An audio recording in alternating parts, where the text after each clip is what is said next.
অর্থবিদিন আমরা প্রথমে হচ্ছে সাধারণ লোকদের খাওয়ানোর জন্য ইয়ে করেছি। 1:30 থেকে 5:30 পর্যন্ত খাওয়া দাওয়া হয়েছে এখানে। আজকে অষ্টমী পূজা চলছে, তারপর 11:59 সন্ধি পূজা আছে রাত্রি, তারপর পরের দিন আবার নবমী, তারপরের দিন দশমী।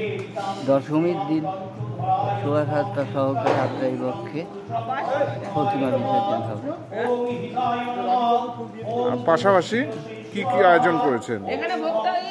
পাশাপাশি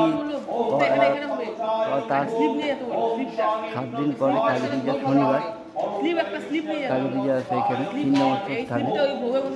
দশমীর পরে যে শনিবার পরে সেই শনিবারে এখানে কালী পূজা হয় এবং তারপরে দিন প্রসাদ বিতরণ করা হয়।